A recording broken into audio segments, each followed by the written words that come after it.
gentlemen, we're going to go ahead and get started. Dr. Margaret Bill Spencer will be coming in afterwards.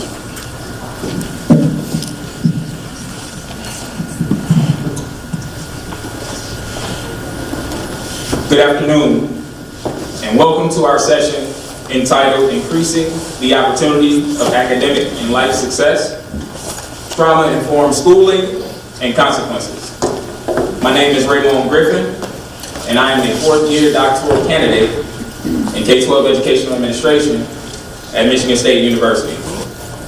This session has both personal and professional significance to me, both as a black male from a poverty-stricken environment right out of the south side of Chicago, specifically Fort Heights, Illinois, but also from having sociological and criminal justice roots, working as a probation officer and detention officer in Harris County, Texas. There's been much discussion in our nation and in our respective fields about community violence, police brutality, unarmed shootings in urban cities like Chicago, like Detroit, like St. Louis. But within the same token, there's been much discussion about the residual effects of domestic violence, juvenile incarceration rates, homelessness, poverty, and blight, and transient refugee populations in cities like San Antonio and Flint, Michigan. It is important to note, trauma is an experience.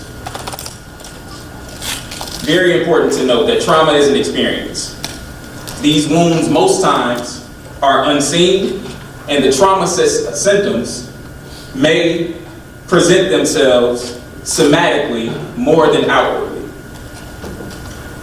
So it's very important for us to understand the context of trauma and how these types of situations and experiences affect the academic achievement and life success of traditionally marginalized populations. And so our distinguished panelists will highlight our roles as critical educators, as social change agents, and as interdisciplinary architects. Without further ado, I would like to bring to you our distinguished panel, who will speak in order. We have to my left, Dr. Tony Brown. He is a professor of sociology at Rice University. Dr. Brown will speak about the mental health significance of racial discrimination, the social construction of race socialization during childhood, and the epidemiology of racial trauma. Welcome, Dr. Brown. Dr. Lalitha Vasudevan is an associate professor and director of the Media and Social Change Lab at Teachers College, Columbia University. Dr. Vasudevan will speak about how youth craft their stories, represent themselves, and enact ways of knowing through experiencing trauma. Welcome, Dr. Vasudevan. Lastly, Dr. Margaret Bill Spencer. She's the Marshall Field IV Professor of Urban Education at the University of Chicago. Dr. Spencer will speak about stress and coping and how children enduring traumatic experiences. She will also touch on survival instincts, resiliency, and what emerges from high-risk contexts. Her phenomenological variant of ecological systems theory, PVES, serves as the foundation for her work. I would welcome her when she comes along. I want to bring to you Dr. Tony Brown. He will be speaking first. Thank you for your attendance. First, let me thank Vivian and James for the invitation to participate in this esteemed panel. Today I'm going to be talking about less than what Ramon described as what I'll be talking about. And in fact, I'll just be talking about the development and validation of a racial trauma measure. As one of several scholars responsible for bringing the health significance of racial discrimination to light, I can confirm that it was a critically important step in linking inequality to individual outcomes. But in its current form, it's an embarrassment to race and racism scholars. So this is where it went wrong. So we confuse unfair treatment with discrimination. We've left out discriminators. We've not thought about timing and life course. Content and domain has not been properly covered, on and on and on. And lastly, racial trauma has been omitted from this literature. So in terms of racial trauma, why should we consider a singular discrimination or racism experience as important? Some of you may recall the beating of Rodney King. That occurred in 1991. There were 33 baton blows and 6 kicks. Some of you may recall Hurricane Katrina in 2005 in August. In Orleans Parish, where most of the victims died, blacks were 1.7 to 4 times more likely to be among the dead. Many of you may recall Trayvon Martin. Here are his parents, Tracy Martin and Sabrina Fulton. This picture always causes me to pause because the look on her face is the same look I recall on the face of Emmett Till's mother. Others of you may be familiar with the interaction between Walter Scott and Officer Slager. He recounted one type of event, and a cell phone video showed something very different. It showed Walter running for his life and Officer Slager firing eight times at him, and one of those bullets did hit his heart. Some of you may be familiar with Daniel Holzclaw. He's a former Oklahoma City police officer. He was convicted of sexually assaulting 13 women in his role as a police officer, all African American and mostly of middle age. Most of us are familiar with Daniel, with Dylan Roof. He was recently convicted for killing these 9 individuals in a church service. After he was found and he confessed to the crime, he admitted that he did this because of his concern about black on white crime. So unfortunately, I could spend the afternoon retelling these stories. I could start here and I could move forward. I could tell you all kinds of traumatic and disturbing stories. I could tell you these stories until you lose the ability to breathe in the same way Eric Garner did. So what I want to talk about today is the definition of trauma. I want to talk about how you can theorize racial trauma. I want to briefly go through some research questions and tell you about my data, methods, results, and conclusions. So for those of you who are not familiar with the concept, it's a very basic definition. It's a difficult or unpleasant experience that causes someone to have mental or emotional problems, usually for a long time. Now, when I began to read about trauma, I realized that trauma was not something that always had to be directly experienced. I'll talk about that later. So how we theorize racial trauma is really thinking about racism's consequences, and it requires admitting that racism is permanent and destructive. And the racial part of racial trauma means that the upset is shared vicariously. And it's contagious because of black identity and because of common faith. Now, I'm not talking about everyday discrimination. I'm not talking about microaggressions. I'm not talking about mundane environmental extreme stress. I'm not talking about the everyday life event, discriminatory events we've developed. What I'm talking about is much more severe. And another crucial contrast is that I'm talking about something that's an outcome. And I want you to think about it in some ways like PTSD. But I'm going to suggest to you it's very different from PTSD. Now, there are sets of people, particularly psychologists, who are working on the symptoms one experiences and expresses when they're having trauma, but that's not quite the same as what I'm going to try to accomplish today. Psychiatrists and psychologists have talked about race-based traumatic stress syndrome and actually applied it in legal defenses, and yet there's no measures of racial trauma, which is the primary contribution to what I'd like to achieve today. So, 3 research questions. Can racial trauma be measured? And if so, what's its prevalence and epidemiology? 2, is racial trauma different from PTSD? Does it have construct validity? And 3, what are the consequences? What are the consequences of exposure to racial trauma? Or what is the consequence? So this will come from a data collection I did in Nashville. There'll be 627 black respondents.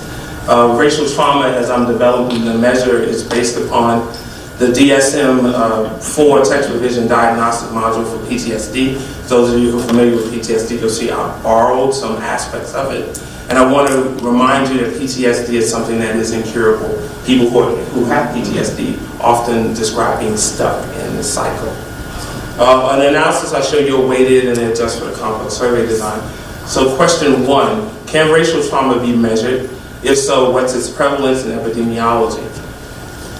So there are 4 components to the measure I want to talk about today. There's a screening question. You have to have an event.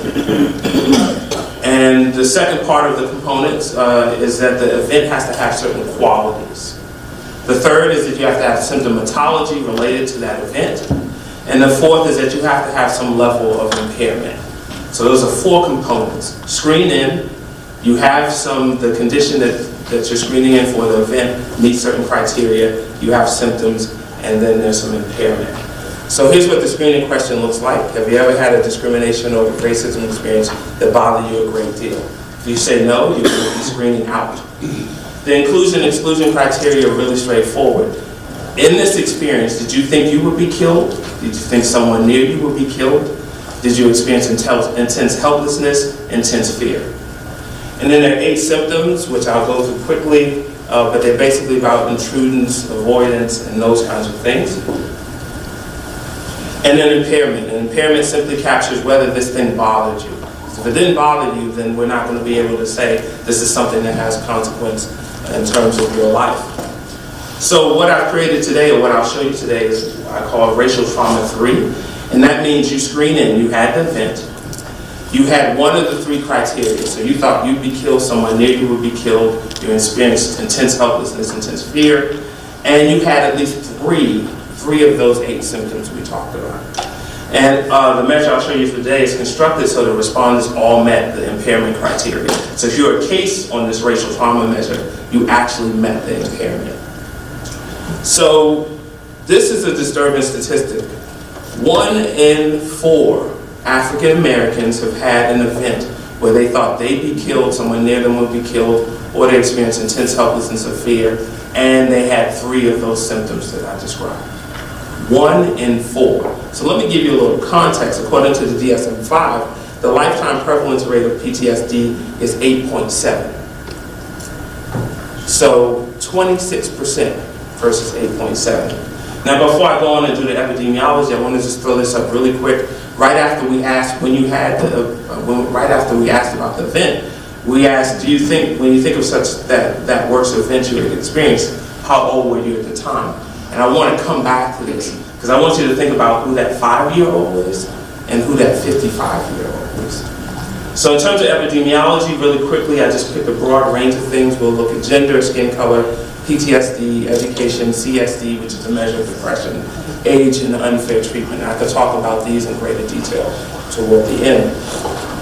And what you find is that there's no relationship with gender, skin color, education, or age. So those things are not correlated with the measure of racial trauma 3 that I indicated. Now this is really important. Some of these I want to highlight. The lack of a gender difference is actually important. In the perceived discrimination literature, African American men always report higher levels of exposure to discrimination. But here we don't see a gender difference. PTSD, as you might have suspected, is related. People are likely to have PTSD, also likely to have been exposed to racial trauma. CSD, the same way, high levels of depression. And then obviously other kinds of unfair treatment attributable to race. People tend to also have exposure to racial trauma. So the question obviously now is racial trauma different from PTSD? We see a strong relationship, and the answer is an equivocal yes. So of the 165 respondents exposed to racial trauma, only 69 had PTSD. So these are different kinds of exposures and different kinds of things that are happening to people. So quickly, let me get to the third research question. What is the consequence of exposure to racial trauma? So I've shown you some associations, and it's really hard to get to consequences. So I used propensity score matching to try to create a condition where I could say, here are some people who didn't have trauma, here's some people who did have trauma, we've matched them on some confounding variables. And I'm sure many of you are familiar with the technique, and we can talk about the details later, but it looks like a pretty good fit. And what I end up with is 152 people who've had the trauma, and then the treatment group, and 152 who haven't, using one-to-one matching. And so what I like to do is just kind of give you a sense of what kinds of things, if you believe in the PSM methodology, what kinds of things might be caused by exposure to racial trauma. So obviously, the first one is of great interest to most people here. Years of education. I have a couple of health outcomes I've thrown in: cigarette smoking, CESD, mastery, racial identity, religiosity. These are the things I think about as psychosocial. And then unfair treatment. Things in red or shown are statistically significant. So years of education. This was a moment when I had to pause, because it suggested those who are exposed to racial trauma report higher years of education or experience higher years of education. And of course I went back and said, I must have coded something wrong, let me rethink this. And indeed, I did not code anything incorrectly, and I'll come back to this finding. CESD, as you might expect. CESD. Cigarette smoking first, no difference. Exposure to racial trauma doesn't seem to have a relationship with cigarette smoking. It does with CESD. High levels of depressive symptoms, if you will. Levels of mastery, not significant. Levels of anger, highly significant. Identity, not significant, but there is something going on here, something I like to tease apart. Religiosity, this was one that I found quite interesting, because there was a Fetzer Foundation report in the mid-90s that said African Americans are the most religious people on the planet. And this suggests exposure to racial trauma might cause you to doubt your religion if you're African American. Now, I had a finding I want to return to. Unfair treatment also, high levels of unfair treatment for people who have been exposed to racial trauma. So you might remember high levels of education for people who were exposed to racial trauma, and I began to really think about what that meant and how I could make sense of it. And so I recoded the racial trauma measure such that I was able to create a variable for respondents who experienced racial trauma at age 16 or younger versus those who had not experienced racial trauma. Again, using that measure when it happened to create a little bit of a causal priority here. And indeed, what I found was exposure to racial trauma was related to higher levels of credentials when you can think about educational attainment. So, for instance, the odds of achieving more than a college degree are 2.3 times larger relative to people who had no exposure to racial trauma. So it was a bit of a puzzle, something that I'm working through, and hopefully we'll have a chance to talk to you about it during the Q&A. So conclusions before I get flashed that sign. Okay, racial trauma can be measured. We can do this. It's prevalent and consequential. Another thing is the literature on PTSD may be fundamentally flawed. People thinking about PTSD are missing the racial component. I certainly want to think about GIS mapping and figuring out people who have these types of traumatic experiences end up living together, even maybe going to the same schools together. I want to better use the timing of the worst experience to strengthen the causal priority. I certainly want to explore the incidence and frequency of racial trauma. I now have just cross-sectional data, but certainly how often do these traumas happen is something I've not been able to do. And then I want to collect some qualitative data on the actual experience. That's something that I like. I don't know exactly what happened, but one thing that encouraged me to think through this education result that I reported was this, I guess, lead author in this special issue of Counseling and Development, where the lead author talked about this race-related event when they were 11 years old and how it really did encourage them to think critically about how they might achieve. And so let me wrap up there. Thank you.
Good afternoon, everyone. It is an honor to be here, and I want to echo Professor Griffin's comment that it's just to thank Vivian Gaston and James Davis and Angela Mayaka for the invitation to participate in this very important session. I want to start by making it clear that I do not study trauma as a phenomenon. But as you'll see, hopefully, trauma is an inescapable actor in the research that I have done. So when I was asked to participate on this panel, my mind immediately flooded with stories about young people I've encountered throughout my work. Work that is located in the systems of juvenile justice and child welfare. These are youth I spent time with, mentored, taught, became friends and colleagues with, and who have also experienced trauma in their lives. To merely say experienced, as Ramon reminded us in the beginning of this session, it belies the weight that childhood and adolescent trauma has placed onto the bodies and psyches of young people. While the exact nature of the trauma varies in specifics, the young people who then go on to become adults,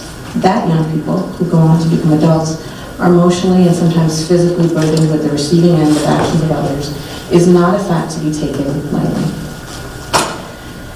I wanted to show you a clip of Sherelle, whose story of growing up in the foster care system is documented in the short film Feeling Wanted by director Yasmin Mistry. Let's see if this is going to work. Actually, for the sake of time, I'm going to tell you what she says, and then maybe we can play it. In this clip, Sherelle talks about having her personal belongings thrown into a trash bag every time she was made to move as a child in foster care. But it's the closing words in that clip where she says, "If the choice is never yours," that underscores the lack of input by children and youth in the very decisions that have consequential effects in their lives. For youth who have already experienced other forms of trauma, such events like their personal belongings thrown into a trash bag and the unpredictability of what and where to call home can deepen or open up the wounds from which it can be increasingly difficult to recover. Sherelle will tell you, and has told numerous audiences when she has attended film screenings with Yasmin, that she is a successful entrepreneur who has started her own events planning company, who continues to carry her past experiences that shaped her childhood as she actively seeks to make new paths for herself in dialogue with others. Sherelle's story reveals that the goals that were meant to guide the work of child welfare agencies charged with her care, that is, safety, permanency, and well-being, were lacking in all three areas. Clinical definitions of childhood trauma, largely informed by the fields of psychology, sociology, epidemiology, and research in the medical community, locate the intersection between event and impact as a site of trauma, categorized as abuse, neglect, violence, and various forms of maltreatment of children. As Professor Griffin just explicated, trauma is long-lasting and experienced through multiple forms of exposure over the course of a young person's life. In my remarks today, I bring a sociocultural and ethnographic perspective intended to engage with and offer additional layers to these important perspectives. Elizabeth Dutro, writing about the pedagogical act of bearing critical witness, opens her article on trauma in literacy classrooms by recalling the then recent massacre that occurred in Sandy Hook Elementary School in Newtown, Connecticut in 2012. She writes, "We may know intellectually that children carry difficult stories into classrooms, but when students' hard stories are allowed to matter in their school experience, we live in a liminal space in which language is both all we have and not nearly adequate."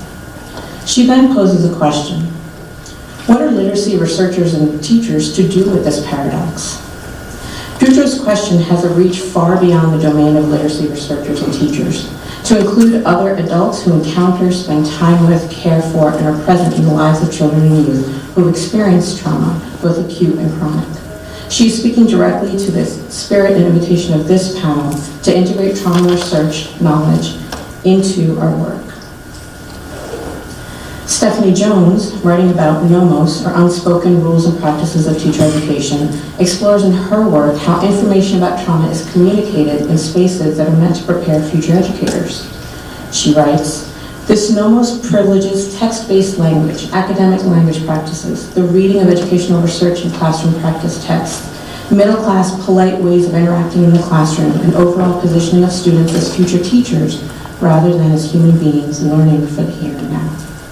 And I would add, as human beings who are going to continue to be adults in the lives of young children and adolescents. Both Dutrow and Jones touch on a tension that as researchers and educators in higher education we face regularly. And that is a simultaneous challenge on the one hand of pursuing, investigating, and developing knowledge about and with children and youth, including young people who experience trauma, and on the other hand, deciding how to create opportunities to share those understandings and knowledge with our students, with our colleagues, and with the young people and institutions to which they are connected. And this is the tricky part, to do so in ways that are impactful, do not enforce caustic deficit models of thinking and practice, and that invite both critique and action. Projects such as the Casey Family Program's Endless Dreams showcase the need for educators and administrators to be well-versed in the difficult circumstances that youth in foster care in particular may experience, which result at times in behaviors in the school setting that can pose challenges to everyone involved. But how do we understand what behaviors are? How do we understand what school is? How do we understand how schools and young people are in interaction with one another rather than maintaining predetermined identities ascribed to them? The need to develop trauma-informed educators who will be allies supporting youth progress and well-being, not provocateurs or adversaries to these youth, is critical. A further challenge is highlighted in a report by the Center for Urban Future. Quote, the average youth who ages out of care has moved from one home to another 7 times. Each time, the youth is likely to change school and miss days or weeks of class, and each time fall behind a little more.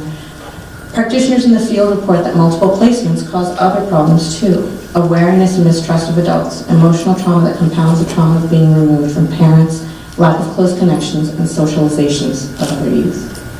Armed with this information, it became important for me and the research teams that I work with to not give in to these existing pieces of knowledge as a priori, as going to happen anyway, as inevitable. But instead, we needed to understand what was happening and then also to look differently at what might else be happening.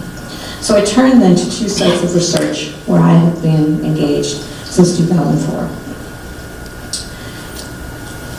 Both are long-term ethnographic studies of education in the lives of youth involved in the juvenile justice system. And the brief descriptions appear here. I want to start then with a story of a young man called Trey. We met Trey as part of the Reimagining Futures project. He first attended some of our workshops when he was 13 years old and when he was first mandated to attend Voices, an ATD program. One afternoon in the fall of 2013, I was sitting with Sharif, the program coordinator at Voices, in the office he shared with other Voices staff, and listening to him talk about Trey. He said, I saw Trey standing on the corner the other day, doing what he should have been doing. Sharif informed me that Trey was starting to come back to Voices periodically, in part because his mother had asked him to leave his house and he knew he would have access to food at Voices. But Sharif suspected that he was also coming back to have somewhere to be, somewhere he felt welcome, somewhere he knew people would check up on him. At the time, Trey had been staying on the couch of a friend who lived in Staten Island, and Sharif told me that he had left his home without taking many clothes or food. So Sharif had taken him shopping, used some emergency funds that the program had available, and purchased a few items of clothing, and that friends and former staff members who also knew the young man had provided additional items that he needed. As he spoke about Trey and the tense relationship Trey had with his mother, Sharif gently shook his head. He said that he had intervened a number of times speaking with Trey's mother alone and with Trey present, but nothing seemed to, quote, stick. Sharif was concerned about the immediate need to provide safety and permanency for Trey, who was largely unmoored in terms of school and home. And he was also aware of the tremendous intellect and creative capacities and curiosity that Trey possessed, if nurtured in the right way. Trey had the chance to express his feelings about Sharif just a year later. He talked to me. He was like a father to me, he said. He talked to me, he helped me out a lot. And in Voices, he said, I can always come here. I know I can. He was speaking at one of the 3 memorial events organized to recognize Sharif, who was killed exactly 2 years ago today, on April 27, 2015, as a result of an unfortunate shooting. Trey and the dozens and dozens of youth who had connected with Sharif and whose well-being had significantly been positively impacted through his small actions, everyday actions, were, in effect, re-traumatized. The story of Sharif and Trey is one of the many reasons our focus expanded from the practices and experiences of the youth to include the intentional pedagogies of care that were and continue to be enacted in this program by nearly every member of staff.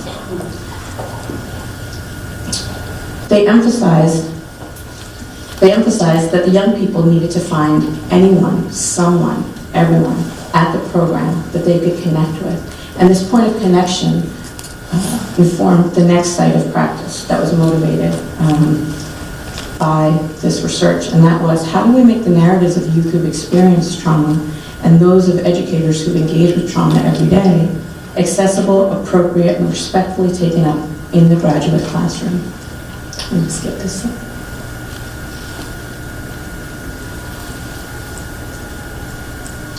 In their review of research on the social service pathways of youth to and through the juvenile justice system, Mashi and colleagues identified, quote, a pattern of individual and societal environmental factors that placed youth at an elevated risk for juvenile justice involvement. They go on to say, quote, that individual risk factors that influenced youth's entry and prolonged involvement in the juvenile justice system included minority versus majority status, socioeconomic status, gender, and a history of trauma, mental health, or substance abuse problems. They gloss over, gloss is not the right word, they quickly mentioned, along with many other things, minority-majority status. And as we know, and as Professor Griffin also just identified, race does play a significant role in how young people are first brought into the juvenile justice system, starting with how their behaviors and practices are even noticed and recognized in educational and other spaces. In our own review of literature, we found that educational achievement was constantly talked about as being impacted by these 4 surrounding factors: poverty, unemployment of families and of older youth, homelessness, that is a lack of permanency in the home, and involvement in incarceration and foster care. So we knew that young people who serve as canaries in the coal mine tell us something about how our social service agencies are working. These are the young people who are made most vulnerable, which I distinguish as being most vulnerable, and that they routinely experience high rates of dropout. And for crossover youth who are involved both in foster care and juvenile justice, these statistics on the surface and are described as being even more dismal.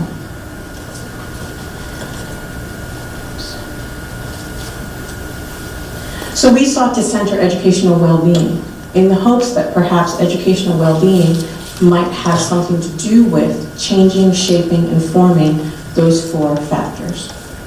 And so, along with my colleagues Yolanda Sila Ruiz at Teachers College and Melissa Wade at the New York City Manhattan Family Court, we convened a year-long seminar at Teachers College. Its origin and subsequent trajectory comprised the first site of action that reflects an approach that we wanted to find a way to take the research that we had been doing and bring it together with graduate students at Teachers College. The seminar had 3 large primary goals. One was to increase awareness with and among the future educators and researchers who would be making decisions about and in the lives of young people every single day, again, in the small actions. We wanted to study while supporting young people's educational well-being who were brought into the experience as well. And we wanted to think about media, and again, harkening back to Stephanie Jones's invitation to think about where knowledge about trauma is located, that it might be located in other genres, forms, and texts. We used a team teaching approach, and over the course of the 3 years, enrolled 33 graduate students from 9 of the 10 departments at Teachers College, as well as 2 from the Community Graduate Center. And they engaged in a variety of experiences and activities, including, summarized here, inquiry with and through media, collaborative mentoring, and enacting public pedagogy. A key component of this collaboration was between court-involved youth and the graduate students in a collaborative mentoring relationship. That meant that we wanted to place young people and the adults in our experience, the graduate students, in a meaningful relationship that did not have predetermined definitions. So a fine line that we had to walk was between recognizing very real, challenging, at times debilitating circumstances that many court-involved youth carry with them, and resisting then the inclination to respond with pity or a superficial desire to help or an adoption of a deficit view of these same young people. Throughout the year, in keeping with Jones's reminder to break the nomos of education, of trauma narratives, we actively engage with a variety of texts, including documentaries and other media, child welfare texts, theoretical texts, and research with and about young people. Similarly, graduate students in the course also produced a variety of media intended to make public some of the ongoing emergent understandings that we were engaged in. And some of the small actions, I'm going to leave this up here for a second, that we engaged in was homework help in service of meeting young people's graduation requirements, writing letters to families, connecting youth with other services, and so on. So I close with these words that were shared in a course that I'm currently co-teaching with Yolanda Celia Ruiz and Laura Smith just a few days ago. Isaac Scott is an educator, an artist, and formerly incarcerated. He said, while talking about the way he works at Voices, the original program I talked about, that the worst thing we can do is to walk into a space with a solution. Our work, therefore, has been in the spirit of creating meaningful encounters between educators and researchers with the narratives, lives, and beings of court-involved youth who are more than the trauma they have experienced. Isaac, Anna, Sharif, and many of the other educators we have met remind us that being an adult in the life of a young person is an intentional act of making time, being present, noticing, and seeing. So I want to close then with a slide that includes the names of the graduate students, youth researchers, colleagues with whom I've collaborated on the work I've shared today. I look forward to talking with you. Thank you.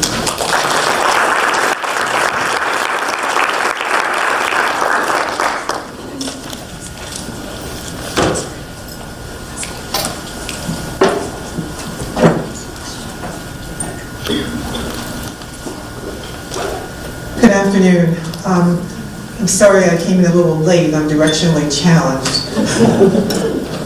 But nevertheless, I'm very, very pleased to be here.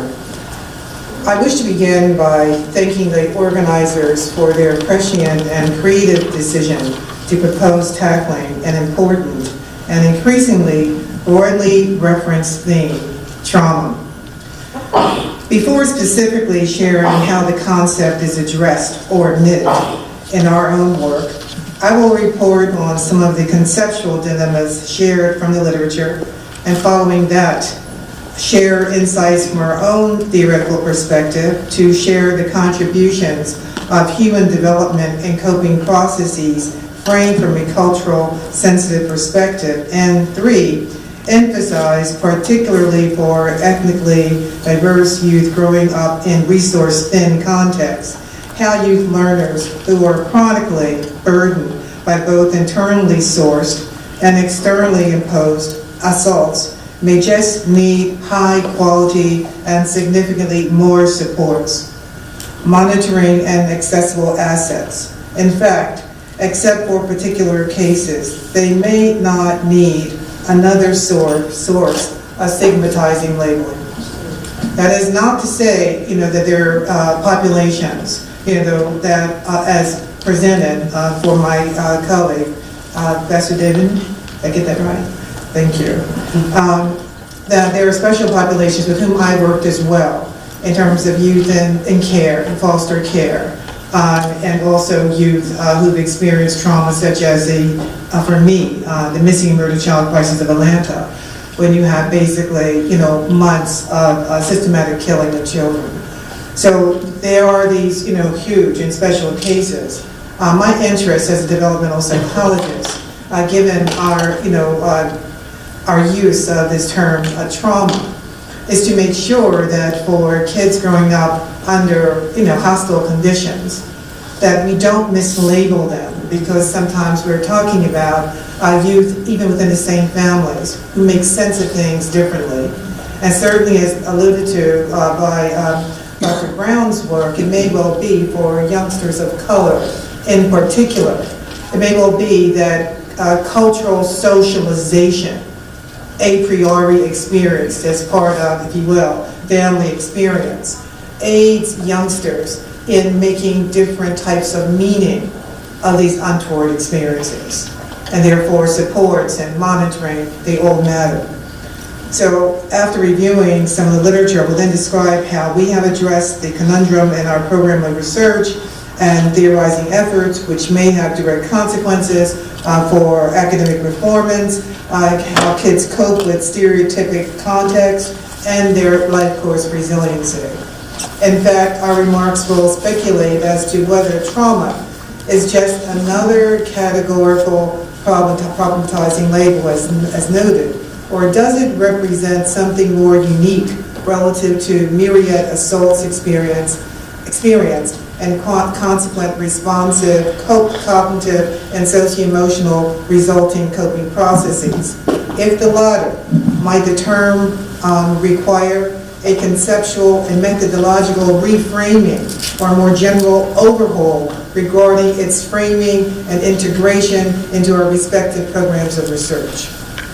Given the term's positioning in the literature, it would appear that the study of racial trauma indicates multiple obstacles to incorporating it into an acknowledged clinical category. For example, in the work by Jernigan and Daniel, they point out that definitions of trauma are limited to physical incidents as defined by the DSM-4. Additional challenges include a lack of conceptualization of racial trauma and fears of diluting the meaning of legitimate, i.e. physical trauma. These researchers also note that additional work is needed to better highlight racial incidents as trauma as opposed to mere stressors, as suggested by others like Brian and Davis.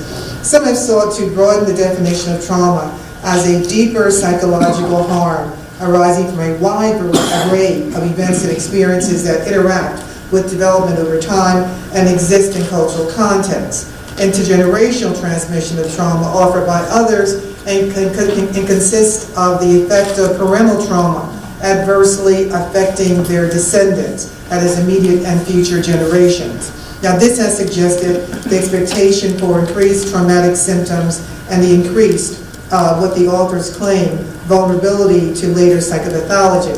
This is not a new idea when you think about work by Bert Kohler, for example, when he basically was speculating about the intergenerational transmission of mental health issues between parents and children. But I guess my caution here is whether or not, that is really basically a statement of having, if you will, limited supportiveness, okay, as assets and therefore protective factors available to young people. This particular model draws from our understanding of post-traumatic disorders, post-traumatic stress disorder. This perspective, in fact, draws on three frameworks, and one is a psychosocial theory where traumatic distressors get increased susceptibility to disease and have other negative influences on human physiology. A second is this political economic theory, which looks at the impact of political, economic, and structural inequalities on the individual. And the third, they describe as a socio-ecological systems theory perspective, which examines dynamics and interdependencies between the past and the present, life course development factors, and influence susceptibility. Now, synthesized from the literature, much of the work on intergenerational trauma has focused on Native Americans, though more recent work has incorporated the experiences of African Americans and other historically marginalized populations. African Americans are more likely to experience violent trauma than any other minority group, and are also disproportionately likely to manifest symptoms of trauma, including a great likelihood of suicide. And this is the work pretty much reported by Graves and colleagues. Now, discrimination from law enforcement is known to have contributed to trauma, and that's suggested also in terms of the experiences shared by my colleagues, and its immediate effects on PTSD. And as some have speculated, subsequent delinquent behavior might stem from the initial interactions. And what I would say here again is that some of those reactions really have to do in terms of our own work with males in particular, taking on of necessity from their point of view a hyper-masculinity stance. Because if our sense of identity begins very early for boys, by 18 months they know they're boys, and they also know in terms of fathers and other male figures how important maleness is to their sense of self. So I think these psychological and meaning-making processes must also be added when we do research with populations that are not specialized of the type that my colleagues have spoken about here. Now, also in lower income, I quote, in lower income urban African American neighborhoods, police spend, how many Okay. Police tend to over-patrol and counterproductively treat African American males with suspicion. So we think about, in essence, our sense of self as a pie, and for males in particular, it exacerbated different developmental periods. That slice of the pie has to do with my identity as a male. Then one may, in fact, identity may serve to basically hyper-sensitize males to this sort of aggressive and demeaning experience very often experienced with police officers.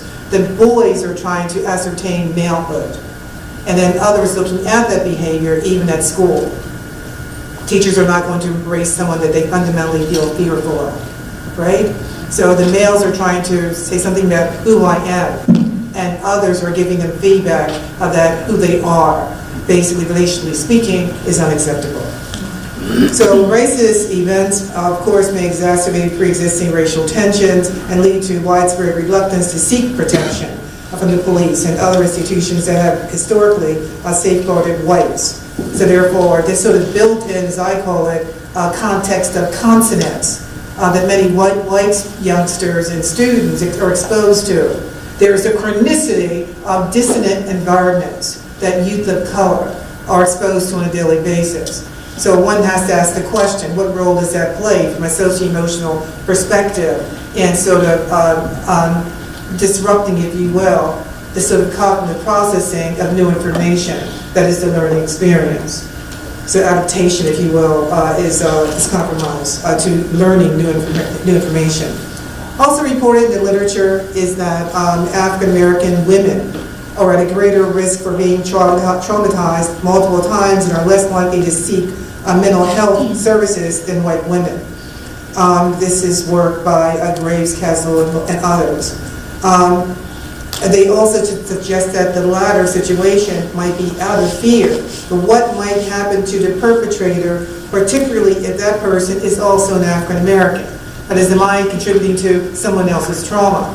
So this is a very much, for me, from a theoretical perspective, and why I use what I call PDUS, phenomenological variant of ecological systems theory, because it is the meaning unavoidable cognition-linked, undergirded, in essence, processes, inference-making processes that one always is engaged in with the other.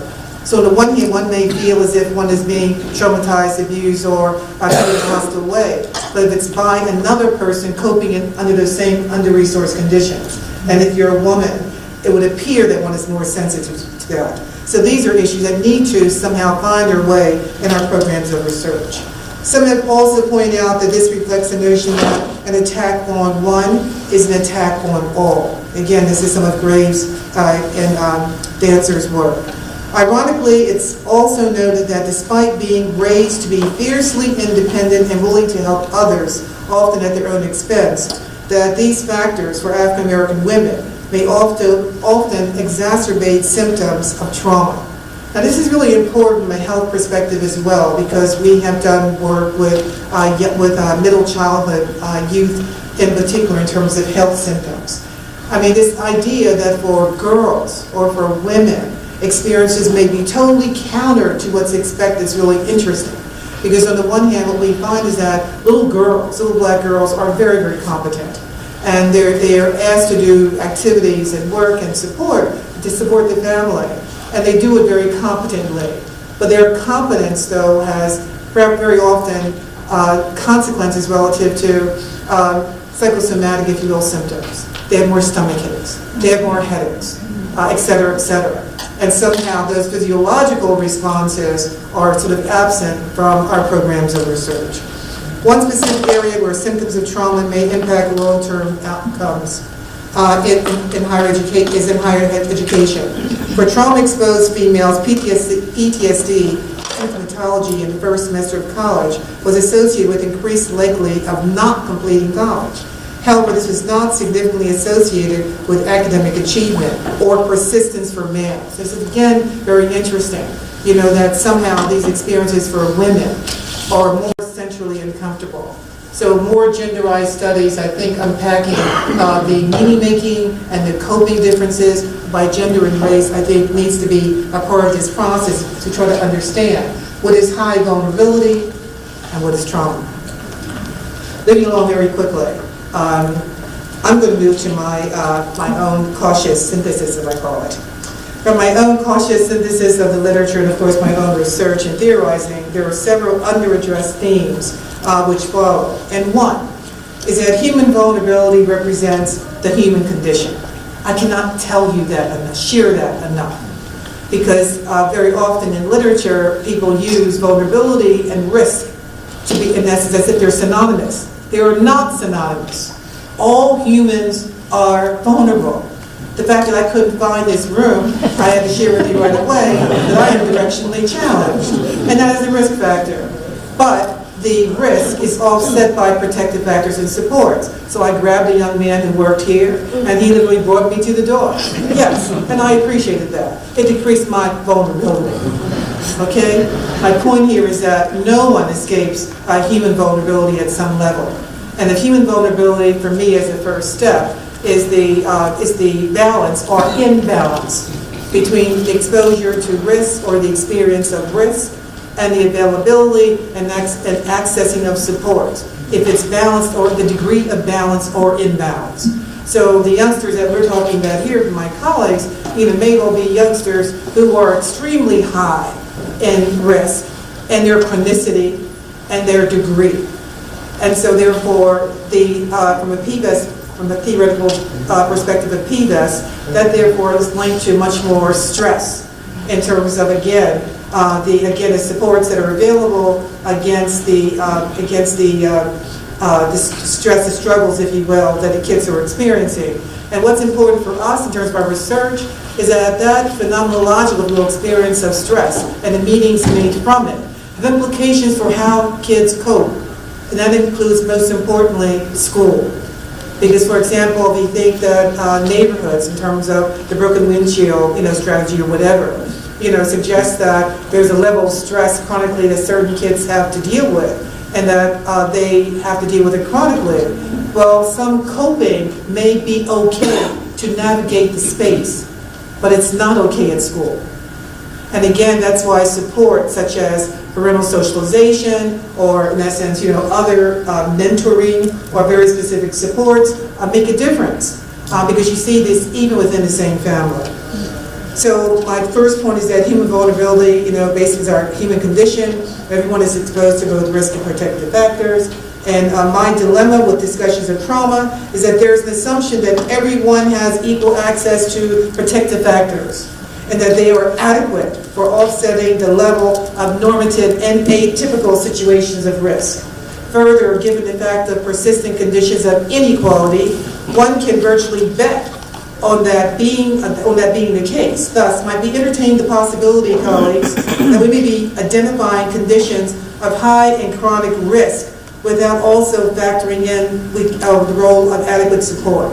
So we just can't think about this as an issue of risk. There are also supports. Thus, from my point of view, before adding yet another pathologizing and problematizing label to the stigma under which some citizens struggle, it might be important to ask the question as to whether or not in our conceptualizing and designing of research, is there adequate attention paid to the presence or absence of supports, both internal and external? It might be critical from a research perspective, from research design or theoretical perspective, to take into account whether there are present or in fact adequate levels of support available.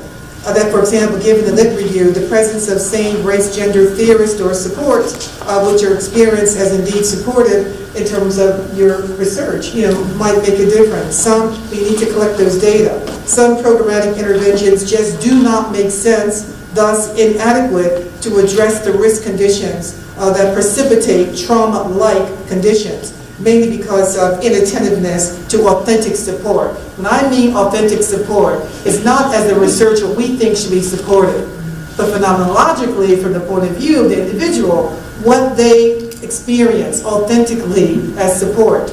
And it may well be, in essence, in terms of the college data, while the supports that are available in terms of theorists, the data suggests that having same-race theorists, are more important for female graduate students, for female students in particular. Thus, is the situation actually one? Okay, thank you. One of categorical clinical trauma or the ongoing problem of unequal access to assets. So what I would leave you with is that we need to do a lot more in cataloging, yes, the risk factors and their impact and their chronicity, but also supports. And I think also adding in, for minorities in particular, the importance of racial socialization is one's reference group orientation. No matter where you are navigating, that's there, and therefore allows one to externalize as opposed to internalize the affect. Thank you.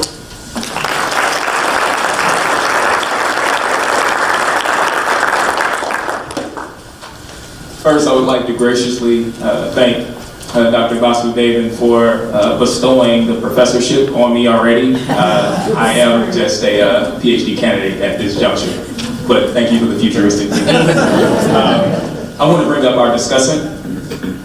Dr. Leon D. Codwell is a senior solution-focused strategist for community-centered social innovation at Learning Partners.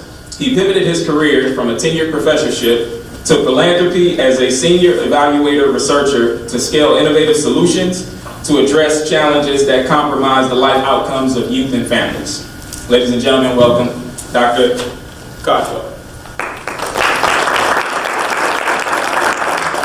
So it's, I know, hard for our panelists to sum up like years worth of work in 25 minutes, right? So it's even more challenging, and that's a lot, right? 15. So it's even more challenging for me to try to sum up 3 phenomenal presentations in 12. So here we go.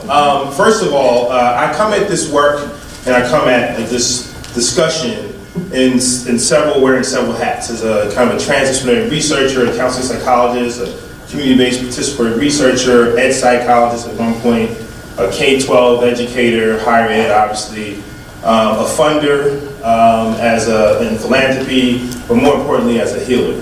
And the piece that I pick up in the strain of conversations and comments, and is where actually Dr. Bill Spencer left off, is the conceptual rigor of the term trauma.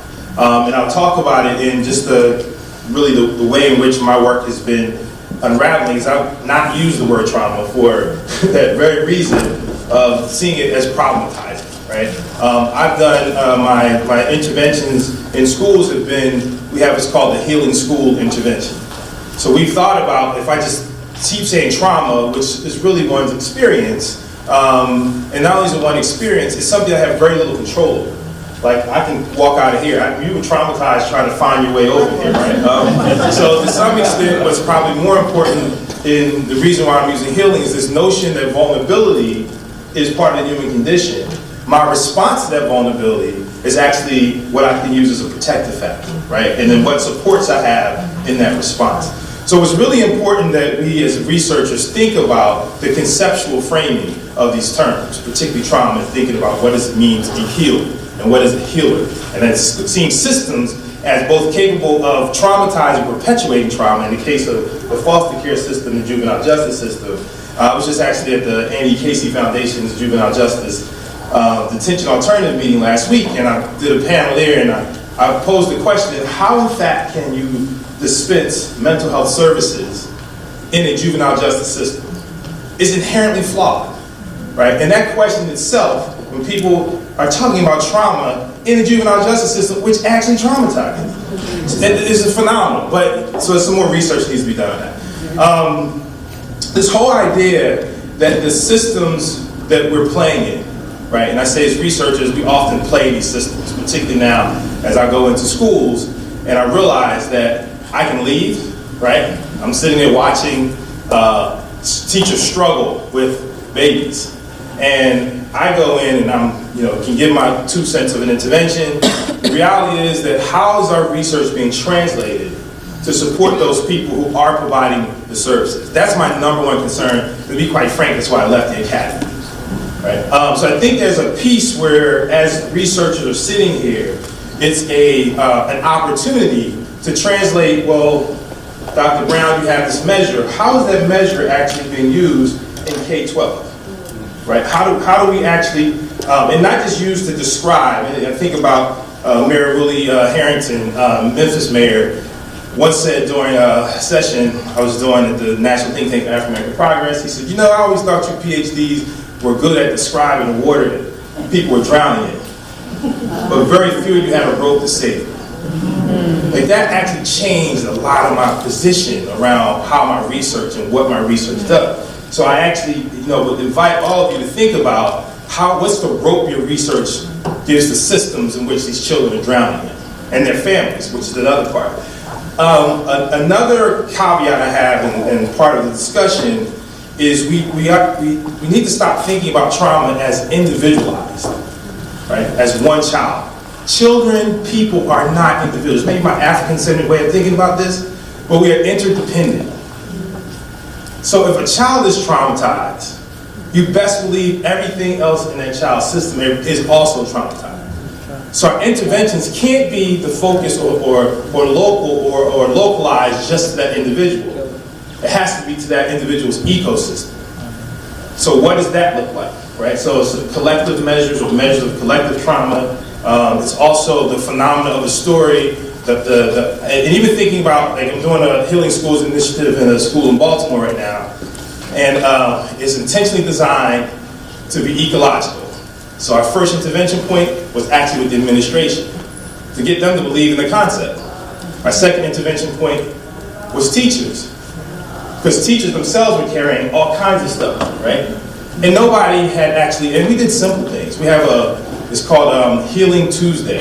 We call it Project 10. And Project 10 is actually 10, we started out saying it as taking 10 breaths, relaxation.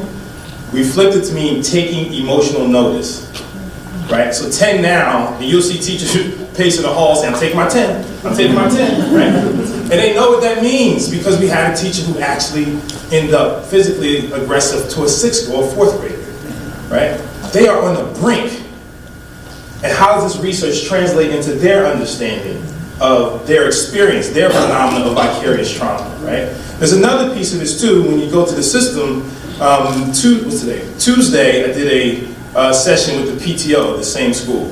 So we started administration, believe in the concept. Teachers understand you're actually part of the concept. You're part of the ecosystem of trauma, right? You're also part of the ecosystem of healing.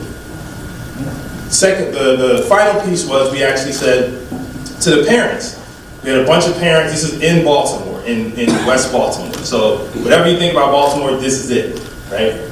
So we're talking to the parents, and the parents say, it was a thing on words hurt. It's this whole notion of that they're sending messages with language and how they speak to children, and the fact that, so they talked about their stress, they're living in chronic stress. They talked about all the things they have to do, and they acknowledged how violent their language is. So we have now 3 parts of this child's ecosystem. Our last part of the ecosystem is we're finally getting to the children towards the end of the year. And we're having a healing carnival. We're using some arts, young audience and some arts folks to come in to talk about the work. So the intervention is the translation of, right? We know there's this thing called trauma out there. We know it's experience, we know it's collective, we know it's ecological. Most of you actually already know that as well, but for some reason, your intervention point usually becomes who? The child. In that one classroom, and that's it. So the point is I'm trying to make is that how do we take our research, how do we actually translate it in ways, both the phenomena of it, both the measurement of it, and how does that inform 3 things for teacher education, which I have another pet peeve with. I've said to several of the teachers that I've worked with over the years that at no point does your teacher education program prepare you to deal in urban settings. It just doesn't. I don't think anything can, to be quite frank, because of how dynamic it is. So then it becomes, how's the faculty who are in these programs experience what they don't know, right? How do we get you all to leave the classroom, to leave the Ivy Tower, and make yourself vulnerable in communities that have the perception of all these things that you see on the wire, on TV, on news, right? How do you actually do that? Are you willing to put yourself in that space, which is part of, and I'm not talking about you placing your students there, but how do you go to inform how you teach? So there's this issue of how do we use this research, this framing of one is healing, not just trauma, not the pathologizing, but the opportunity for an intervention point.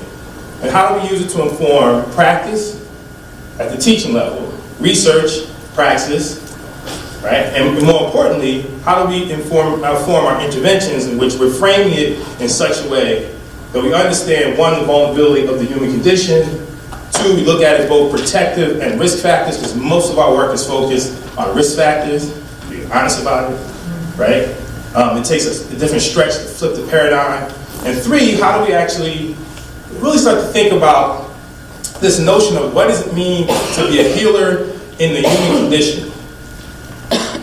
What does that really mean? Do we see ourselves, our research, being placed in those ways? And how do we translate that in ways in which we're seeing it as part of an ecosystem and not just individualized work? There's a whole bunch more I can say. So I'm going to end in this notion that how we translate and apply our research is critical to communities. Critical. It's not just the research for research's sake.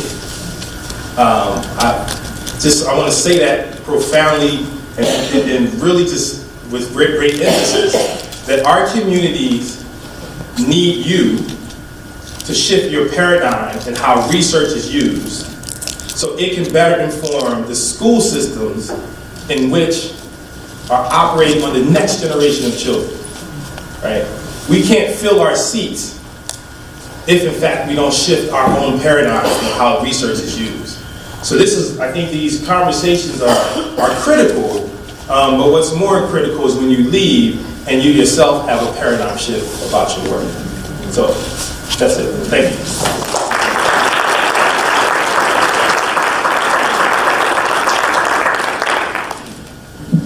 Thank you, Dr. Caldwell. We would like to open it up for questions from the audience. We would like to open it up for questions from the audience. If you have a question, we can't bring the mic out there, so if you can stand up and project, that would be great, and announce whom the question is going to be asked by. Yes. Hi, this question is for Dr. Vasudevan. I have a question. You spoke about pairing or having opportunities for the graduate students to work directly with the students who are within the foster care system. And I know that at Columbia University, thinking about that being a PWI, the racial makeup of that school versus the racial makeup of the foster care system, how do you reconcile or deal with that, those relationships prior to or throughout the course of those encounters? That question. I know Jamila, and her question opens up one piece of what I was going to share that I didn't get a chance to talk to. And Dr. Caldwell alluded to it a little bit about vicarious trauma, but also about actively trying to resist a kind of spectator or tourist mentality. When Yolanda and Melissa and I conceptualized the seminar, we wanted to take lessons from what we knew about service learning courses, that some of them, not all of them, some of them place people somewhere and then there's no surrounding context or support or mentoring within the site itself. And what we tried to do was design first of all, we knew that the year was important to have not just a semester, but a year-long experience.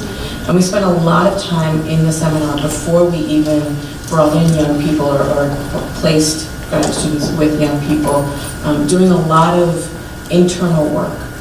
We had a couple of guest speakers early on in the semester. Professor Suzanne Carruthers from NYU is a good friend to the project, who came and did a series of activities in which all of us spent time doing some really explicit internal work, looking at the mirror, looking at ourselves, what do we see?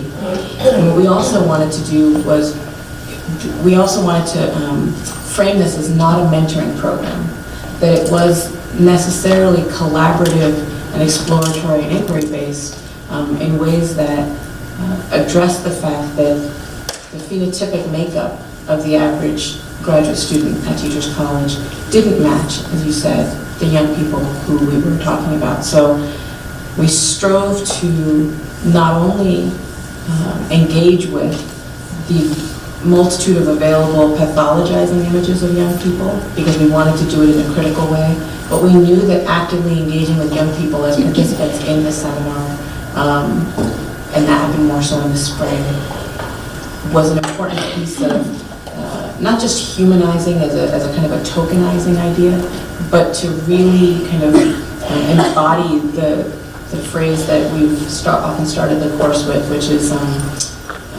Lyle Watson is an artist, an Australian artist, and she says, if you've come to help me, you're wasting your time, but if you've come because your liberation is bound up with mine, then come, let us walk together. And we tried to embody that, I will say, throughout the course, but it came up in lots of little ways. And one last thing I'll say is that one of the tensions we experienced the first year we taught it was, we waited a long time before partnering graduate students with the young people. And by week 6 or 7, some of the graduate students, especially in that first year, were experiencing a kind of almost anticipatory anxiety, because they said, you've set up this urgent thing. Young people need to have access and connections to other people, and you're not letting us go in there and help them. And so we really had to address that as well. There's lots more I could say, but I'll just pause there, I hope. I also respond to Janelle's question. I think that was a really good question, and I think it has implications more generally in terms of what's happening in society. I think Dr. Caldwell's comment concerning the need to flip the switch is absolutely critical. That we can't go there in terms of helping someone else when we've not been healed. And I like the framing that young people are using now in terms of being woke. Yeah, you heard from Spencer? Woke. Oh, yeah. Woke. Sorry. I'm trying to be hip in my And this idea of, for me, woke really means then that you know who you are. You can't go there until you really have unpacked who you are. And that's a real, in terms of diversity issues around the country, across the campus, this is a serious issue. Because basically different groups have experienced different risks and different protective factors. And certainly for, communities of color, the issue of racism, is really a big issue in terms of, experiencing racism. But it may well be for white communities, the assumption is that if you're white, you should be doing well. And if you're on the edge, you may not be, in terms of what's happening right now in this country. So in our own work, we're trying to address that, just that flipping the switch, as described by Dr. Caldwell, in terms of making sure that we have a sense in terms of training where people are. So we're developing assessment tools for different constituencies of support. We sort of conceptualized our Urban Resiliency Initiative as a chair, as a 4-legged, sturdy, tufted chair. And the idea is that kids cannot comfortably sit on that chair with 4 stable legs if the legs are not stable. So just as someone said, as opposed to trying to fix youngsters, right? It's time to fix the supports. And so what we've done, we're doing, The 4 supports that we're looking at, this is really identity issues because the branding for this I'm calling Identity Ignited Leadership. And it's personal leadership because you know who you are. So it's ignited, it's sort of identity ignited leadership that leads to, for I'm concerned, purposeful wisdom. Purposeful wisdom. Whatever the role is that you are carrying out, very often being paid for with public dollars, you need purposeful wisdom in order to be effective in that role. And it is ignited by an identity, a personal identity for leadership. So these 4 legs of the chair, if you go to a restaurant and you sit down and the chair is not stable, you don't feel too comfortable, you ask for another chair. That's the dilemma of many of our youngsters, but they can't ask for another chair. It is what it is. So what we decided to do in terms of simultaneity is to look at all 4 legs of the chair at one time and to develop assessment tools in order to get a sense of how people who are being paid for their support and their roles vis-a-vis other people's children, relationally speaking, how they really feel about the other that they're supposed to be a source of support for. So we're doing this for a teacher. So we're focusing on teaching, policing, parenting, and health and social well-being as our 4 legs of the chair that are being, if you will, focused on simultaneously. Because we usually do things in this country, foundations get all excited, let's just focus on this, okay? Then we'll focus on this. And the kid is experiencing all of it at one time. So this urban resiliency initiative is a little bit different. We're trying to take Dr. Caldwell's analysis and suggestion very seriously. All right, any other questions for our panelists?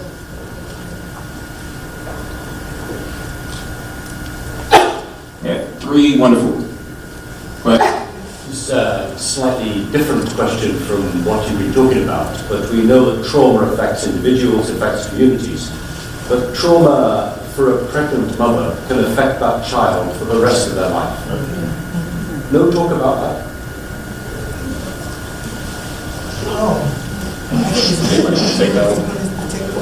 Sure, I think there's credible evidence, even back to the Barker hypothesis, about things that can happen in utero and influence preterm birth issues and a bunch of things. In some ways, this is trying to separate a bunch of traumas that are stacked on top of traumas, that are inside a box of traumas, that unfold in another box of traumas, that has historical legacies of trauma, blended with current neglect traumas, and trying to pull all that apart, and also then parse out what it means for a pregnant woman. I mean, it's really messy, but I don't think any of us would deny that, and the research is certainly not denying that. There's lots of evidence to suggest these in utero effects are a lifetime and can be quite damaging.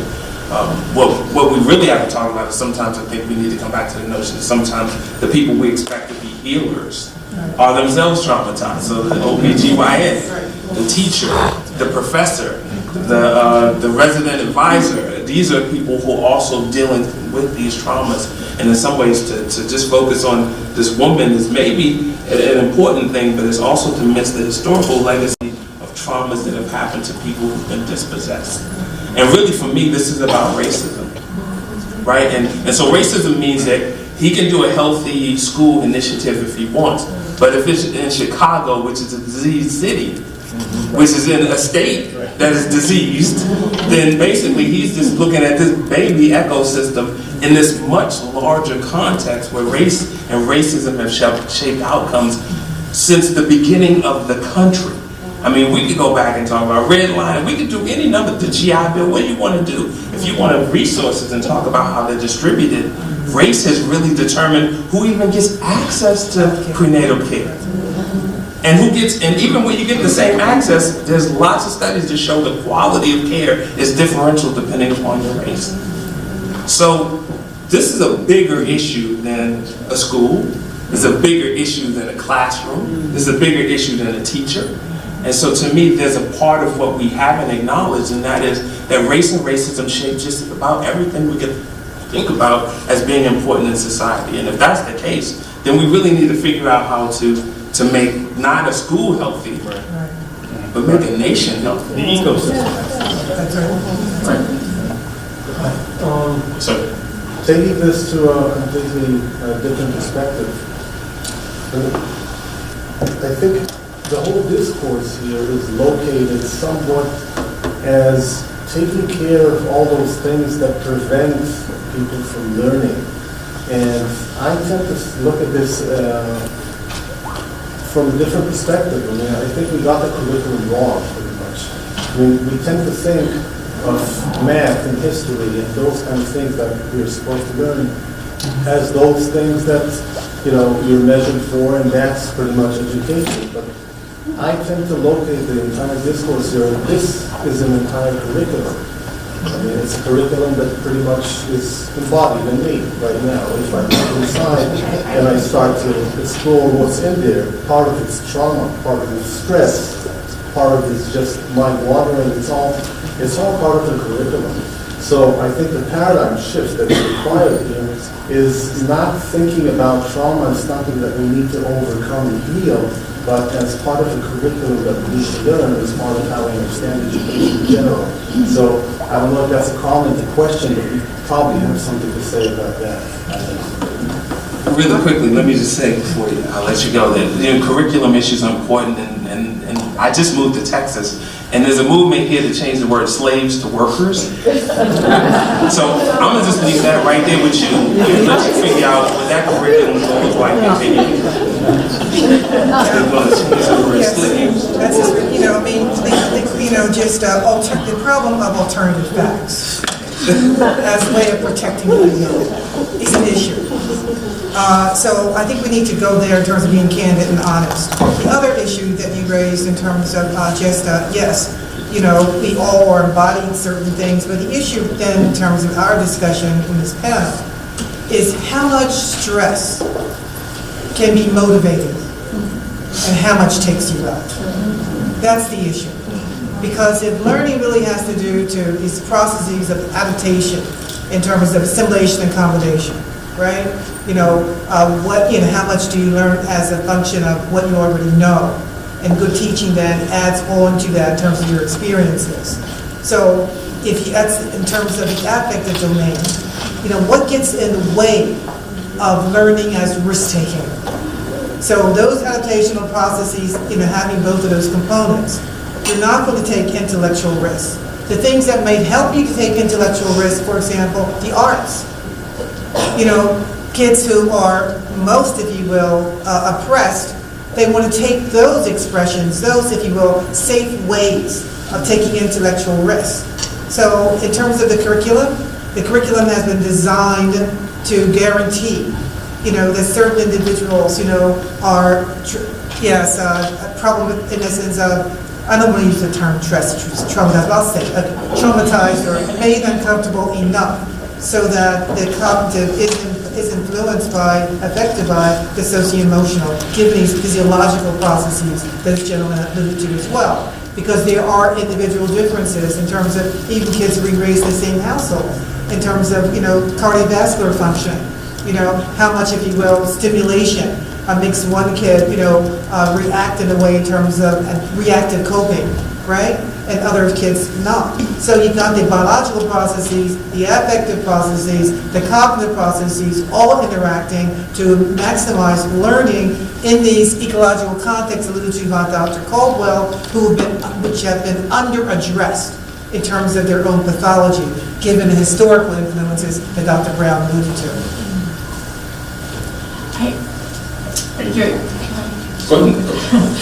Your question, in a way, makes me want to revisit what Dr. Leigh Scott and Dr. Caldwell raised. And that has to do with where learning happens and the nature of where learning happens. So I'm an ethnographer and I talk in stories, so let me tell you a very, hopefully, quick story. It'll be quick, I promise. When I had been doing fieldwork at another ATI program, prior to the research I talked about here, I met a young man, we'll call Joey, and I had known him for about a year at this point, and we were talking after, he was part of a digital media workshop I taught there as part of the ethnographic work I was doing, and we were doing an interview with him, and we were just reflecting on the digital media process, and he said something that has stuck with me in a profound way, and he said, I'm paraphrasing, but not with me. And he said, the government is so stupid. They wait until we get arrested to give us a program like this.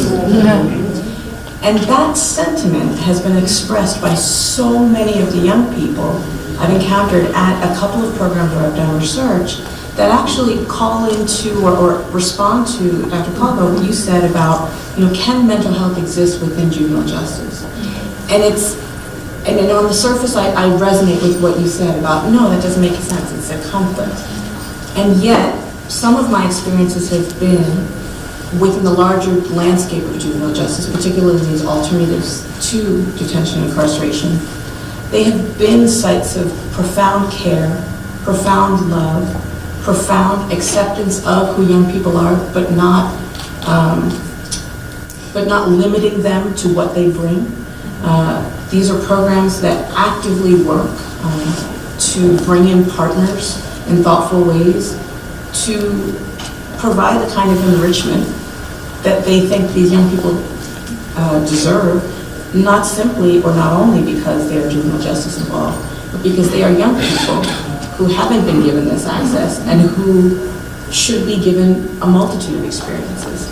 This is rare, so in my research with juvenile justice programs, I admit that this is rare.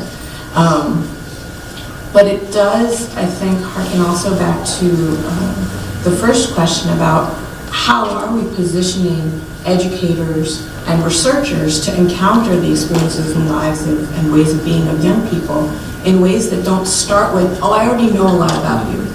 You're African American, you grew up in poverty, and to really work hard at the graduate school level to say, you can't even start there.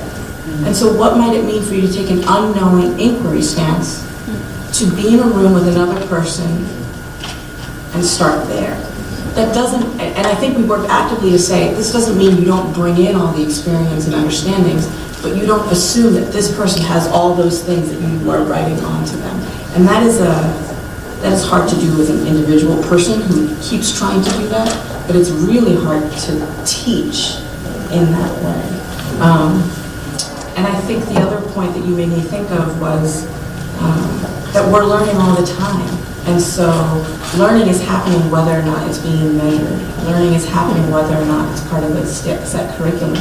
And so how might we, and this is what the programs where I've done some research have done, how might we recognize that people are already learners coming in and start there versus what is inhibiting your learning, which also is a real problem in school because they're being seen as not learning, or they're being seen as we're not doing learning in the way that So I'll make a final comment. I think we have about 4 minutes remaining, and I want to ask the panel if they can give some advice, maybe some practical tools or tips for the folks in the audience who are practitioners, who are in the educational research community. One, how we can look at this issue of trauma in a more strengths-based way, instead of talking about it from a more deficit perspective. But also, what types of things can we provide for folks in the audience to take back to their respective communities around trying to implement programs or support structures around trauma within their organizations? It's a big question. Yeah, it's the final one, so I want I don't know, I guess what I would say is that, this was alluded to earlier, that before attempting to help your clients or communities, that taking the time to figure out who you are and what you bring and what your assumptions are about other individuals, I think is key. So I just think that first it's important to go there, with the self. And what I would say, even if you have a diverse, if you will, community practitioners working together, I would suggest doing it separately by race first, maybe even race by gender if the group is large enough, in order for people to feel safe and really talk about the issues, that plague them, that they take with them, until they feel safe enough, if you will, to talk with a more diverse group of practitioners together that are part of the operation. But I really do think that having safe environments to go there, unpack, and heal the self first is really critical, and then you're more open to authentically learning about other people, as opposed to, like my colleague said, dragging in, your knowledge about the community, which basically invalidates your effectiveness to begin with. I'm going to cheat and quote a teacher who works at this program. And she once said when I asked her, what advice would you give to educators who might come to your program to work with the young people? What do you want them to know or be thinking about? And she said very simply, do more than your job. And she's a person who, but by that she meant we have these job descriptions. And the circumstances of the young people we encounter who are in our lives every day don't always adhere to the parameters of our job description. And that has stayed with me. And the other part, I'll go back to what Joey said, and what he was alluding to when he said a program like this, was that it was a place where he laughed and he played, and the needs he had were different than some of the needs that other people had. But always the pedagogy was in service of crafting a way for the transition to adulthood, not just to kind of slip into oblivion, but to be an intentional reorienting and to see different possible futures. So, your job and opportunity. Quick comment, Dr. Brown? I'm going to pass it on. Okay. We would like to thank you for attending this session. It's the first presidential session, so we really appreciate your attendance. Please join me in thanking Dr. Margaret Spencer,